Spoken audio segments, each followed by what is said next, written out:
All right, I'm back with another set of bizarre events and sighting reports from the 1700s. So it could be UFOs, it could be fantastic creatures, aliens. Everything is fair game here. So let's see what we got. This is from Wales, 1757. Several children playing in a field encountered a group of dwarf like beings that appeared to be dancing with great briskness. The beings were all clothed in red military like uniforms. They also wore red handkerchiefs wrapped around their heads. The children fled the field in order to obtain adult witnesses upon returning the short beings were already gone. So the beings were all clothed in red military like uniforms. They wore red handkerchiefs wrapped around their heads. Okay. That's really strange. I wonder if these children actually saw something like this, or they're just telling a really good tale. Um,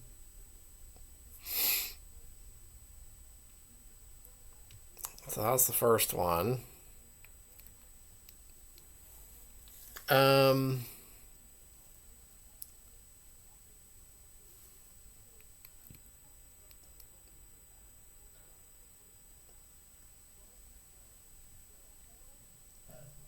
okay.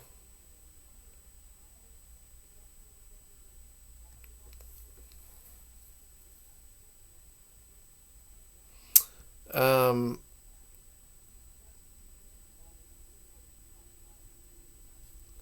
what is this one? Oh, we already did that one. So, and this is from France here, 1762. Um, a friend of Monsieur de Roston, uh, living at Seoul near Basel, observed a spindle-shaped object against the sun, but it seems to present more of an edge and was not quite as broad. Oddly enough, the UFO was not visible to a third astronomer, a Monsieur Messier, who studied the sun during the same time from Paris. An indication that the object was not a sunspot, since it was visible only from certain angles. That's weird. Um, I guess this is, let's see. So, Monsieur de Roston, let's see.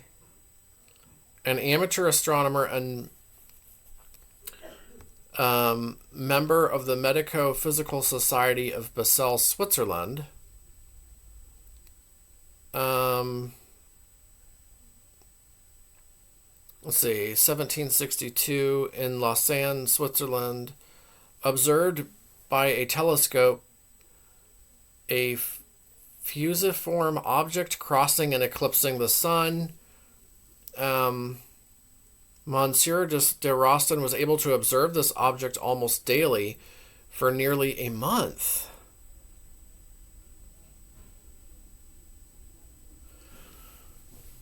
He also managed to trace its outline with a camera obscure and sent the image to the Royal Academy of Sciences in Paris. Unfortunately, his image, probably the first ever obtained of a UFO, no longer exists. Oh no. Um, Darn. I would really like to see that.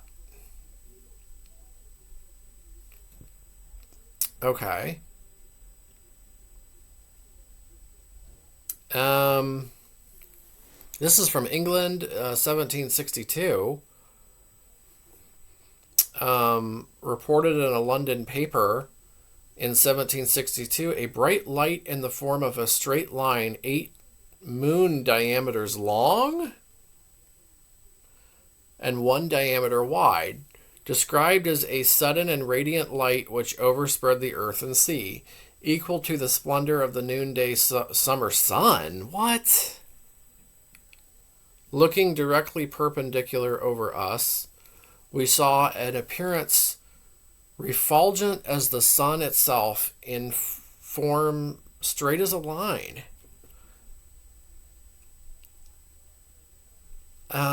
About 8 times the diameter of the full moon in length. That is really weird. The duration was for about a minute.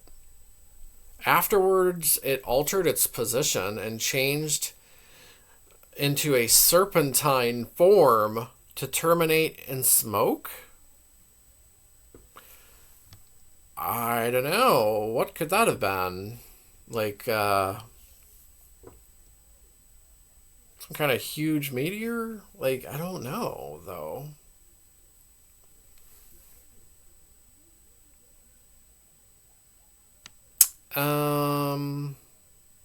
Let's see here.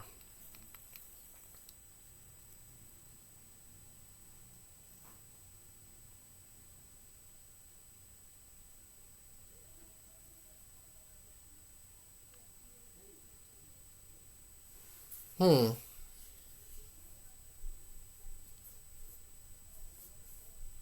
So this is weird. This is like a disappearance, a person's disappearance.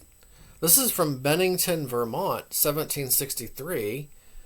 Owen Parfitt had been paralyzed by a massive stroke. In June of 1763, in Shepton Mallet, England. Oh.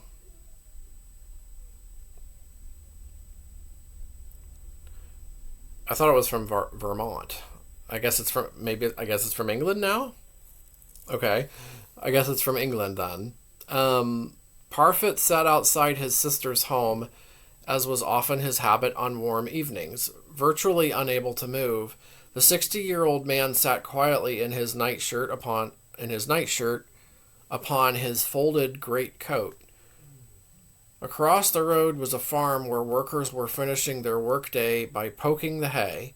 At about 7 p.m., Parfitt's sister, Susanna, went outside with a neighbor to help Parfitt move back into the house as the storm was approaching, but he was gone.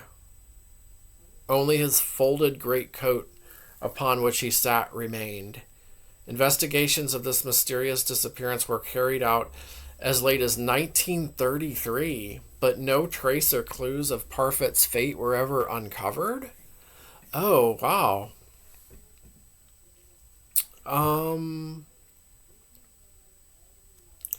Yeah, that is really strange. This is, I guess, a true event. So he's sitting outside. He's unable to move.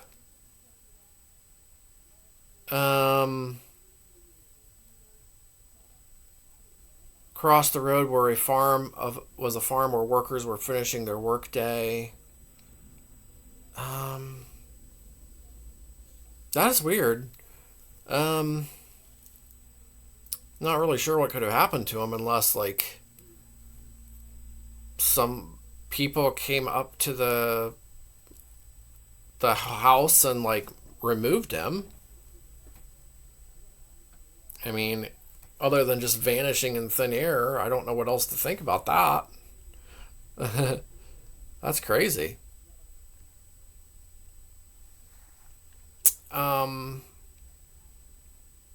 Oh, Jesus, what is this? This is from, I guess, this is Ireland?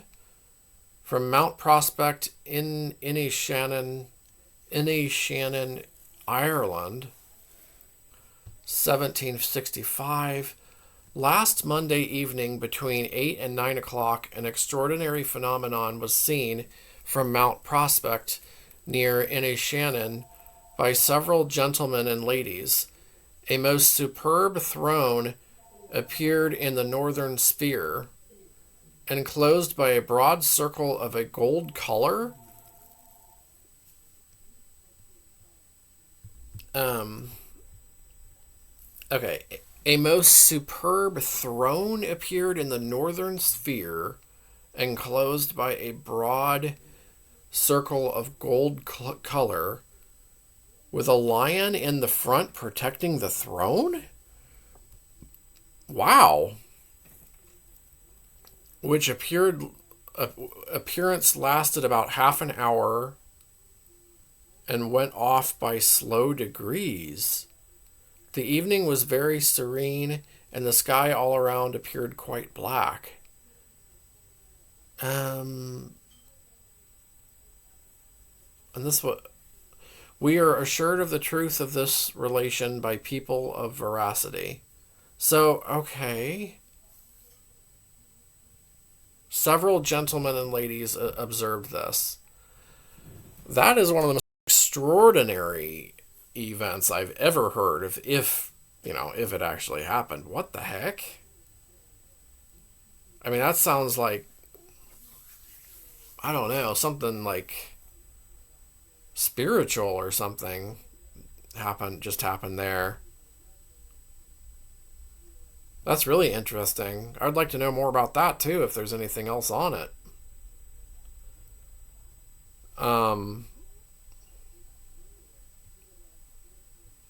Yeah, that is crazy. Here's from Dorset, England, 1773. The Now that other story was from Ireland, 1765. This one's from 1773. See how far in we are. Okay. Something in the sky which appeared in the north, but vanished from my sight, as it was intercepted by trees from my vision. I was standing in a valley. The weather was warm. The sun shone brightly. Oh. On a sudden, it reappeared, darting in and out of my sight with an amazing coruscation. Not sure what that word means. The color of this phenomenon was like burnished or new washed silver. It shot with speed like a star falling in the night, but it has a body much larger and a train longer than any shooting star I have seen. Now, the next day, two other people had informed this person that they had seen the strange phenomenon at the same time. So at the same time of day. It was about 15 miles from where I saw it and steering a course from east to north.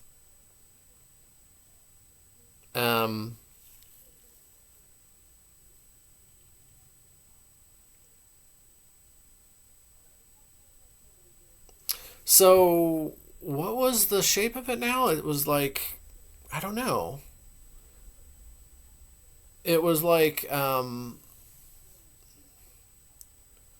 it shot like with speed like a falling star, but it has a body much larger and a train longer than any and like the tail of it's longer than any shooting star. So it kind of sounds like one, though, a meteor, but it's different, though. And silver, I mean,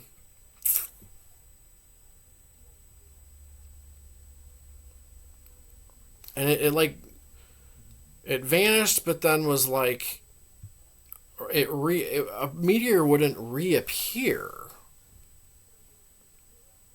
That's the thing, like,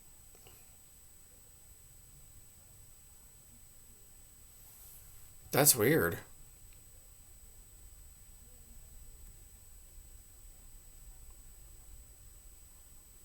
Um,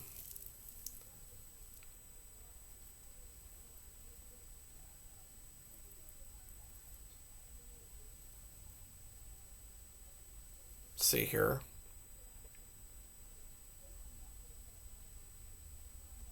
Let's see. Let's close it with one more, and then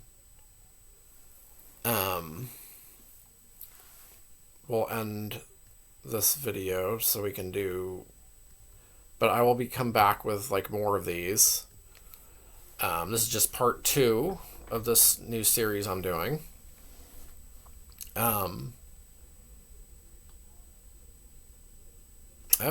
okay. So this is from Scotland, Edinburgh, Scotland. It's 1787. About 8:30 p.m., people saw a fiery globe larger than the sun in a northerly direction. It proceeded horizontally to the east, about 15 to 20 degrees in elevation. Then it descended to the horizon, rose again higher than before, with short waves in its trajectory, and finally moved west and was lost to view behind a cloud where it seemed to explode? Okay. A fiery globe larger than the sun. Well, larger than the sun. That's pretty large. Um,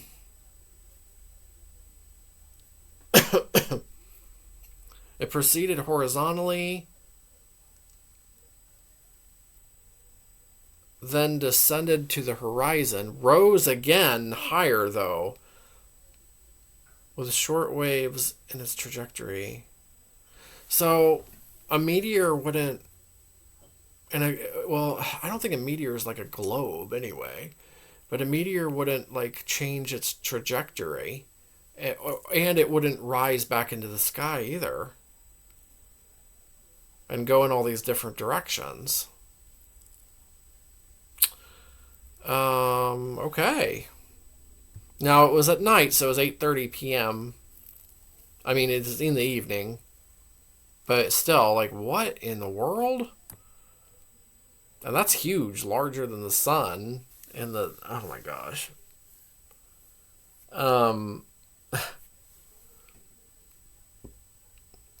That is crazy.